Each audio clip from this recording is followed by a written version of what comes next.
This program is presented by Birch Gold Group, the precious metal IRA specialists.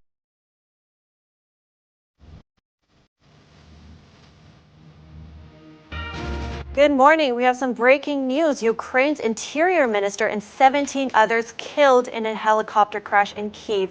Along with him were other senior officials. 29 people were injured, including 15 children. House committee assignments at the center of controversy yesterday. House Speaker Kevin McCarthy is following through on his promise to shuffle things up. Florida Governor Ron DeSantis announces new legislation. The aim is to permanently protect Floridians against COVID vaccine mandates, mask requirements, and more.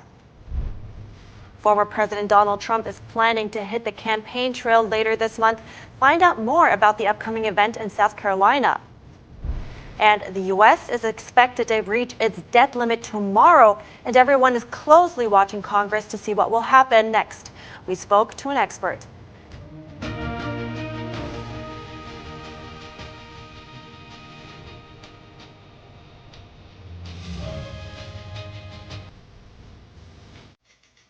It's good to have you on this Wednesday morning. I'm Evelyn Lee. It's January 18th, and as you can see, I'm by myself for today, but there's still a lot to get to, so we want to dive into some breaking news right away coming out of Ukraine. A helicopter crashed near Kyiv this morning.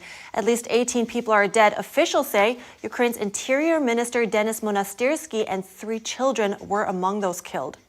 There was no immediate word on whether the crash was an accident or a result of the war with Russia. No fighting has been reported in the Kyiv area recently. Ukraine's prosecutor general says all possible versions of the helicopter crash are being considered for now.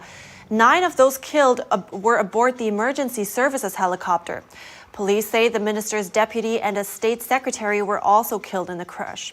Monastyrsky was in charge of the Ukrainian police and other emergency services. He is the most senior Ukrainian official to have died since the war with Russia started almost 11 months ago. Officials and media reports say the helicopter crashed near a kindergarten. So at least 29 people were injured, including 15 children. The Security Services of Ukraine is carrying out an investigation now. And back to the States, House committee assignments are at the center of some controversy this week. House Speaker Kevin McCarthy is following through on his promises. He vowed to remove some Democrats and assign some Republicans if the GOP took control of the House. NTD's Jeremy Sandberg with a closer look at the shuffling of responsibility. Republican Representatives Marjorie Taylor Greene of Georgia and Paul Gosar of Arizona were assigned to committees on Tuesday. This after being ousted from their committees by Democrats in 2021 for remarks they made on social media.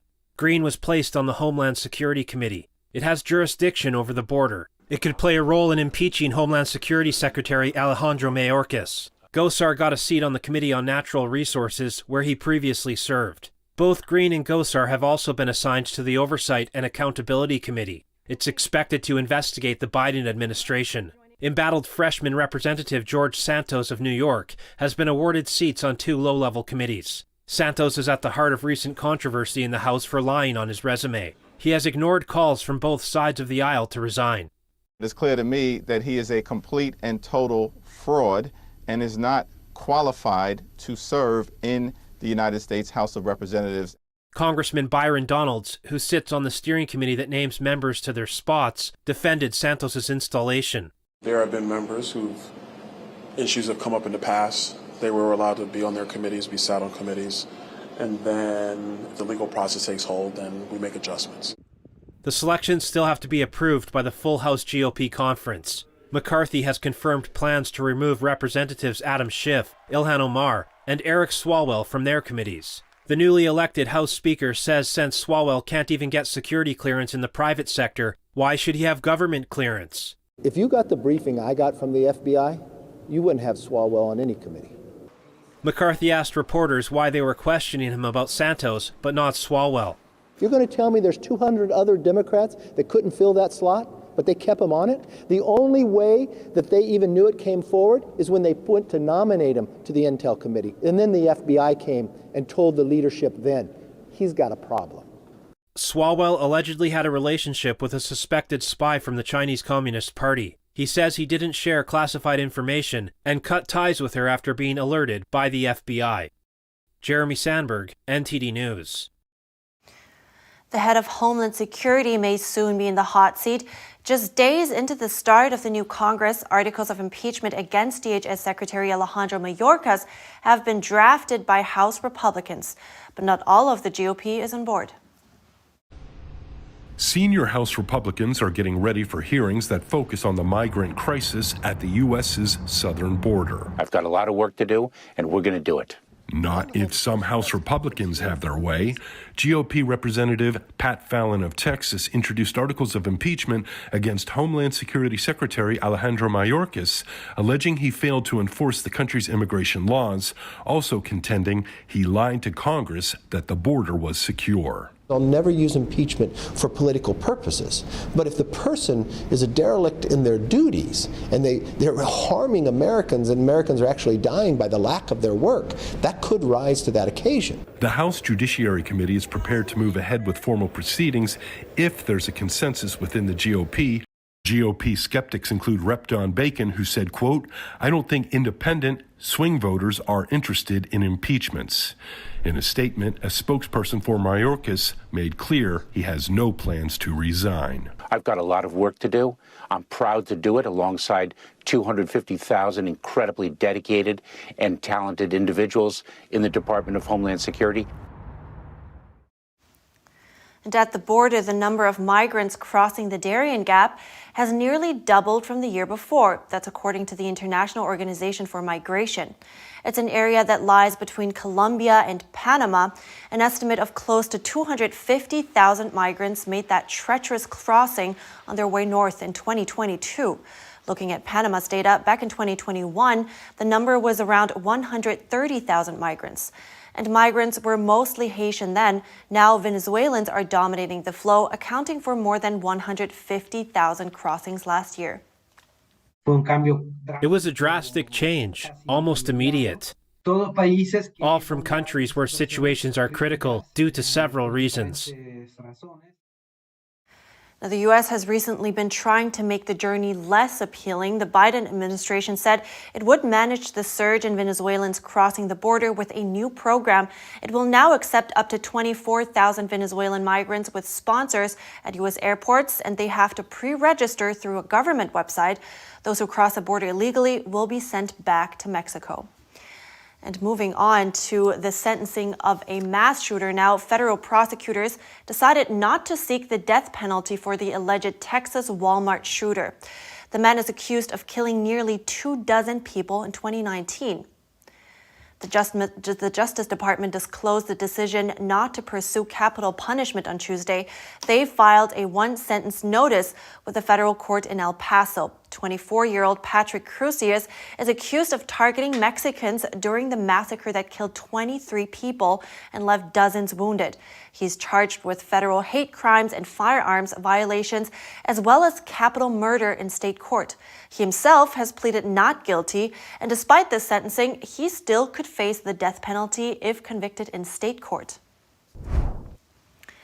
Florida Governor Ron DeSantis announced a new plan yesterday. It will make protections against coercive biomedical policies permanent. And today's Daniel Monahan has more. Being the free state of Florida did not happen by accident. The legislation will prohibit COVID vaccination passports and any COVID mask requirements. It will also bar all discrimination based on vaccination or booster status, including for schools.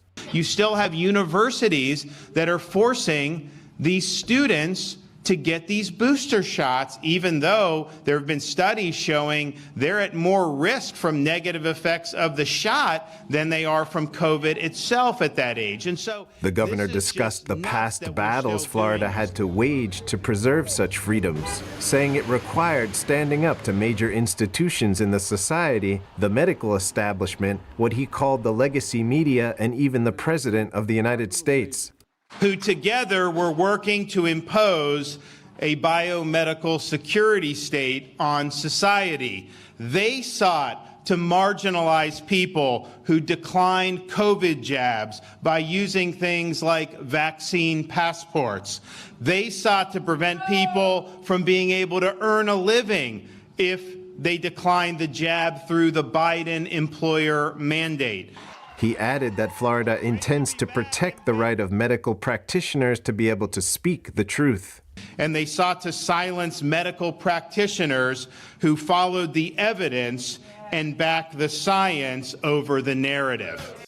DeSantis was joined by Florida Surgeon General Joseph Ladapo. Is all of these crazy ideas, whether it's the lockdowns or the mask mandates or the vaccine mandates or the you can't cook with gas, you can't use fire, whatever it is, right? It's all these crazy ideas, and then Governor DeSantis gets to say, no, that doesn't make sense. Ladapo expressed gratitude that there is a lot of consensus around the new legislation to, quote, codify more common sense in Florida. There's just a lot of lunacy out there, and having a place of just common sense and sensibility, I know that is refreshing to a lot of people. He compared that to California and Assembly Bill 2098. Governor Gavin Newsom signed that legislation, which punishes the dissemination of so-called misinformation related to COVID-19. That means medical practitioners could lose their licenses for opinions not in line with the current medical establishment. Daniel Monahan, NTD News. Former President Donald Trump will make his first public campaign appearance of the year in South Carolina. Trump announced last November he's running for president again. He will address supporters on January 28th at the historic State House in Columbia. Trump campaign staffers say the event will not be a typical large-scale rally, but a smaller campaign kickoff in the key primary state. South Carolina Governor Henry McMaster and Republican Senator Lindsey Graham of South Carolina are both expected to attend. And NATO has sent the first out of 3 surveillance planes to Romania to monitor Russian military activity. The Airborne Warning and Control System surveillance plane, also called AWACS, arrived at an airbase outside Bucharest yesterday. It will undertake regional reconnaissance missions to monitor Russian military activity within the military alliance's territory. The planes belong to a fleet of 14, usually based in West Germany, and can detect aircraft hundreds of miles away. The missions are expected to last several weeks. These are very important air capabilities, and I would say they are supplemental NATO capabilities for the already present ground and air forces in Romania. My team is well prepared, and we will soon conduct missions from Bucharest for a limited period of time. This makes an important contribution to NATO's enhanced vigilance activities at the eastern flank of the alliance. In addition, the AWACS have conducted regular patrols over Eastern Europe and the Baltic Sea region to track Russian warplanes near NATO borders. And meanwhile, a former commander of Russia's Wagner mercenary group says he has fled to Norway. He says he fears for his life after witnessing the killing and mistreatment of Russian prisoners brought to the front line. On July 6, 2022, I signed a contract with this company, Wagner PMC, and departed for Ukraine. I know for sure about 3 cases where prisoners who tried to run away from hospitals after being wounded were shot dead. Also, 10 people were shot on the training ground in front of prisoners who just arrived. It was done as a deterrent. They are traitors. They refuse to fight. Look what happens to them. Medvedev says he was an orphan and served time in prison before joining the Wagner Group. To cross the border, he climbed through barbed wire fences and evaded a border patrol with dogs. He says guards fired shots as he ran through a forest and over thin and breaking ice into Norway. Coming up, the U.S. is expected to reach its debt limit on Thursday, and everyone is closely watching Congress to see what will happen next. We spoke to an expert, and that's after the break.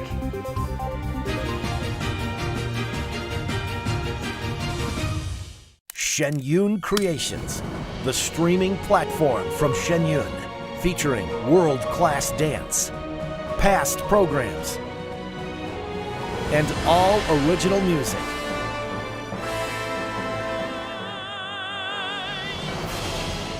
Masterclasses, behind the scenes, comedy, and more.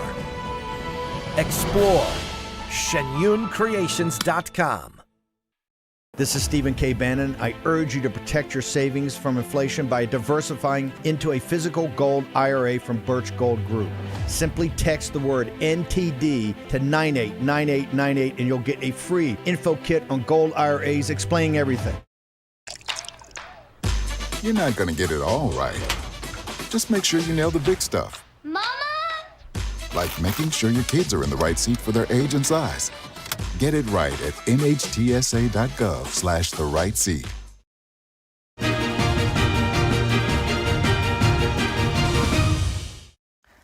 Welcome back, and we're continuing the program with business news. Microsoft yesterday announced that it will be cutting thousands of jobs. Some roles to be eliminated are reportedly in its human resources and engineering divisions.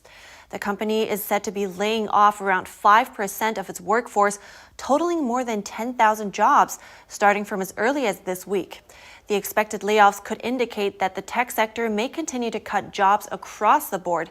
Companies including Amazon and Meta have also announced they will be reducing costs amid slowing demand and a worsening global economic outlook.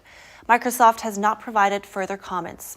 And over at Goldman Sachs, the investment giant reported a much bigger than expected drop in fourth quarter profits yesterday. The 69% drop followed a slump in deal making and weakness in the Wall Street firm's wealth management business. Goldman's quarterly profit was $1.19 billion, far short of analysts' estimates of nearly $5.5 billion, according to Refinitiv IBES data. And the storied investment bank is now rethinking its gamble on a consumer banking business.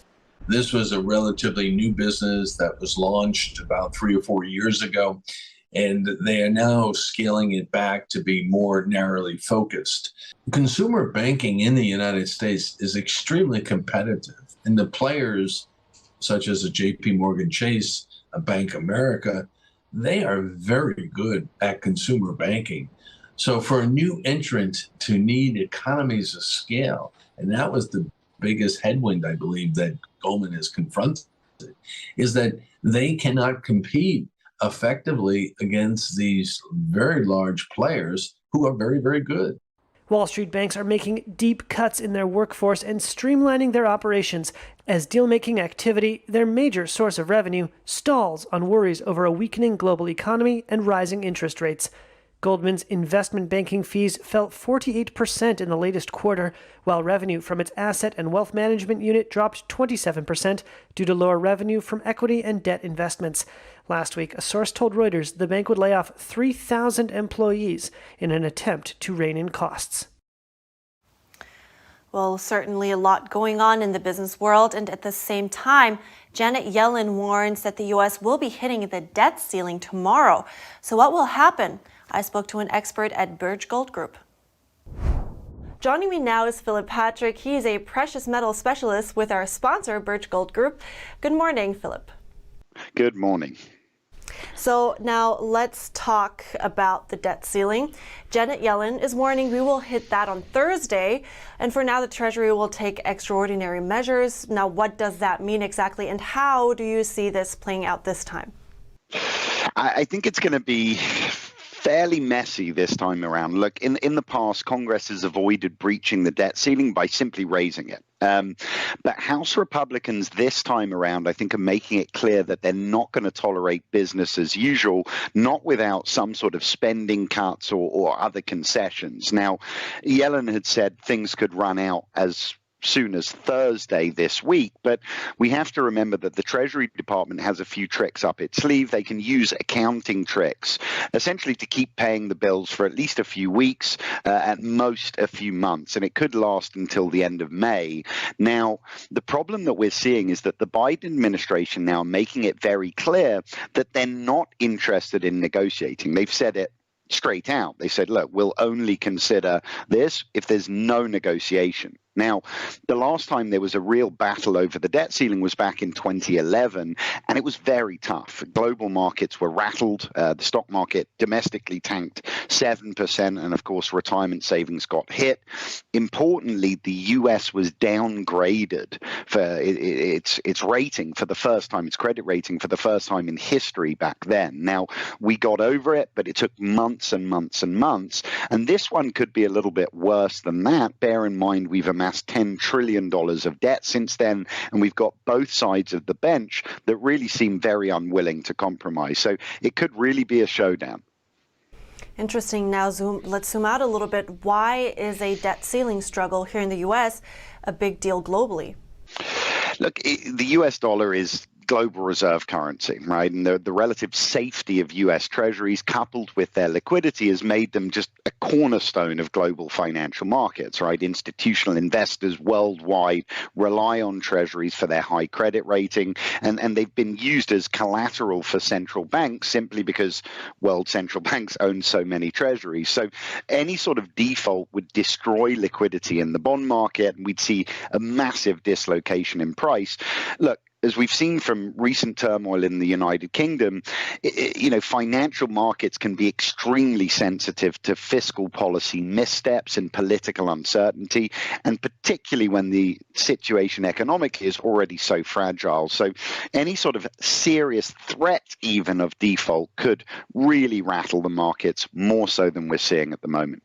Right. So in the current economical situation, then, how do you think American families should protect themselves financially? Look, I think the most important thing is to be informed, right? And that's why shows like this are so important. They keep people informed. At Birch Gold Group, we offer a lot of information to our listeners, and for your listeners to access that is very simple. They text NTD to 989898. Again, NTD to 989898. What that will do is give them access to a guide on how to invest in precious metals. And for climates like this, gold and silver are very conducive. Economic uncertainty drives them up. Corrections in stocks, as we've been seeing, drives them up. Inflation drives them up. And the key for me is once you understand the problems, the solutions start to present themselves. And I think heading into this year, precious metals are more important than they've been, certainly in my lifetime. I see. Well, thank you so much. I appreciate your time as always. Philip Patrick with Birch Gold Group. Thank you. Coming up, a Qantas flight has landed safely after issuing a distress call. The plane was on its way from Auckland to Sydney. Emergency crews were on standby. And works by Italian master painter Vittore Carpaccio are on display in Washington, D.C. It's the painting's first time outside of their original Venetian gallery. We'll have that story after the break.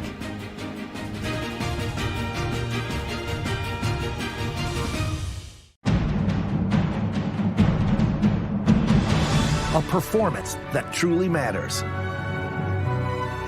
for each and every one of us.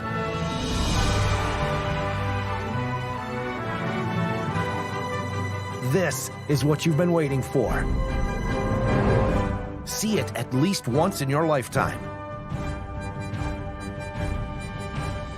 Get tickets now at shenyun.com. Communism is evil. Oh, come on. Listen, if you're as tired of the censorship as I am, I've actually got good news for you. Check out epictv.com. It's a brand new censorship-free video platform where you can find not only my show, but other deep documentaries, great programs, and honest movies that bring you the news without all the spin and the fake narratives. So, I'll see you there.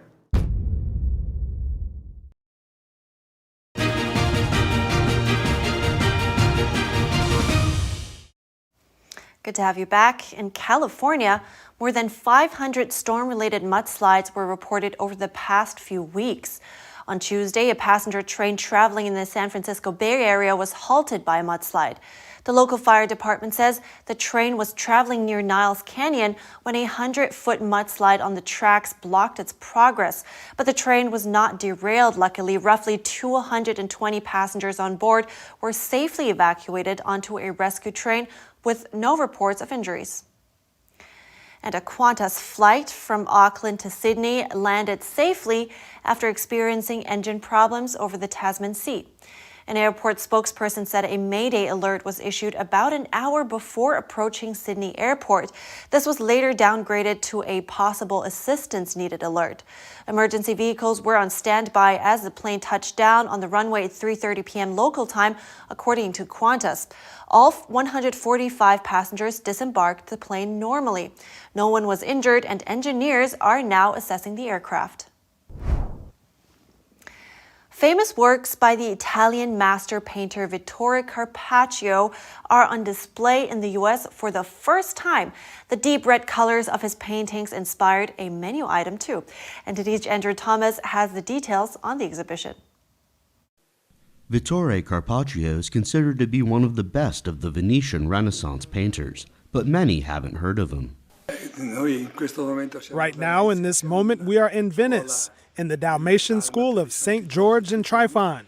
It is an ancient institution that is almost 600 years old, and the works are part of our treasure, our capital.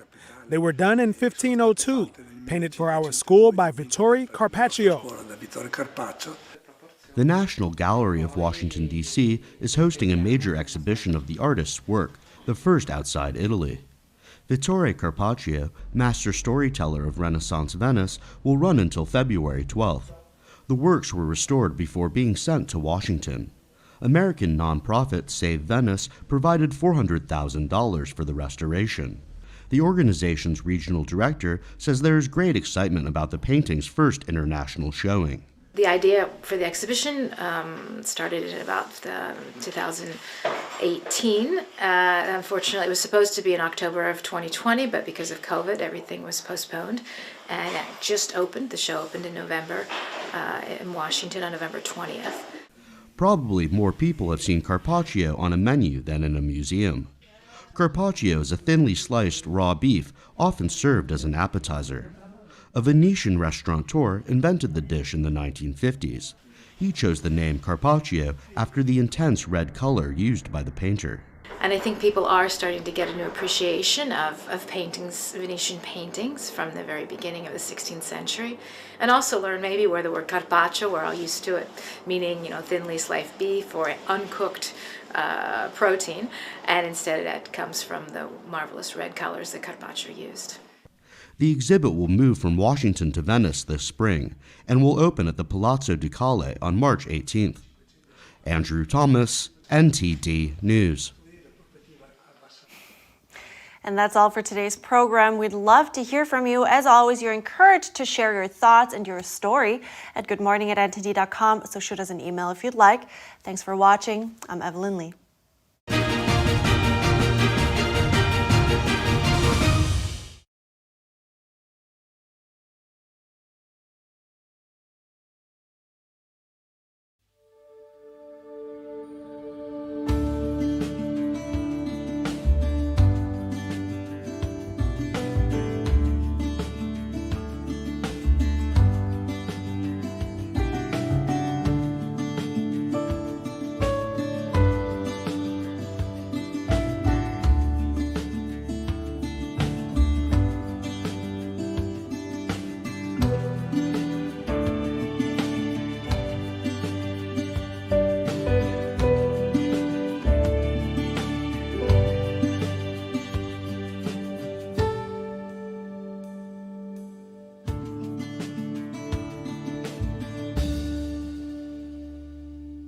Thanks for watching us on YouTube. Did you know YouTube only keeps selective videos on its platform? So if you want to make sure you get the full picture, just subscribe to our newsletter. Go to newsletter.ntd.com and sign up. It's free.